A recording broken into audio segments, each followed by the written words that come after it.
அஸ்ஸலாமு அலைக்கும் வரஹ்மத்துல்லாஹி வபரகாத்துஹு. அல்லாஹ் மனிதனை படைத்திருக்கின்றான். இந்த உலகத்தில் நல்ல ஒரு ஒழுக்கமாகவும் பொறுமையுடனும் வாழ்வதற்கு மனிதனுக்கு இந்த இரண்டு சிஃபத்துகள் முக்கியமான சிஃபத்துகளாக இருக்கின்றது.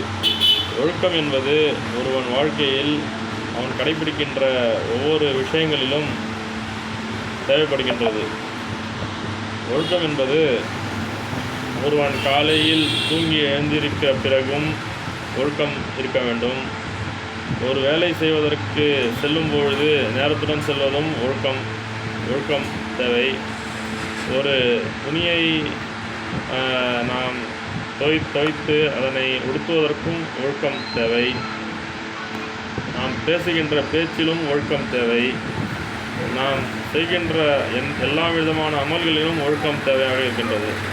அல்லாஹ்விற்கு நாம் செய்கின்ற ஐவேளை தொழுகையிலும் நமக்கு ஒழுக்கம் தேவை. ஐவேளை தொழுகை நேரத்துடன் இமாம் ஜமாத்துடன் தொழுது வர வேண்டும். அதே மாதிரி நாம் செய்கின்ற வேலையும் ஒழுக்கமாக இருக்க வேண்டும். நாம் ஒருத்தரிடம் ஏதாவது ஒரு அமானிதங்களை ஒரு பொருளை ஒப்படைத்தாலும் அதிலும் ஒழுக்கமாக இருக்க வேண்டும். பொறுமை என்பது மனிதனுக்கு எல்லா இடத்திலும் பொறுமை இருக்க வேண்டும். பொறுமை என்பது ஒரு பேச்சில் ஒருவர் பேசிக்கொண்டிருக்கிறார், அந்த நேரத்தில் அவர் பேச்சை நாம் காதில் வாங்கி பிறகு பேசுவதற்கு பொறுமை இருக்க வேண்டும். அமைதியுடன் இருக்க வேண்டும்.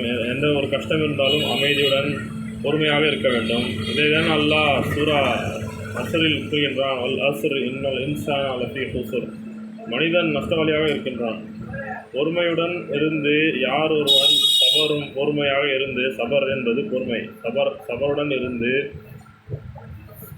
தொழுகையை நிலைநாட்டி ஹக்கை பின்பற்றி ஹக் என்பது நேர்மையுடனும் நியாயத்துடனும் எந்த ஒரு விஷயமாக இருந்தாலும் நியாயத்தை கடைபிடித்து வாழ்கின்றானோ, இன்னல் இன்சான லஃபீ குஸ்ர், அவன் நஷ்டமாக மாட்டான்.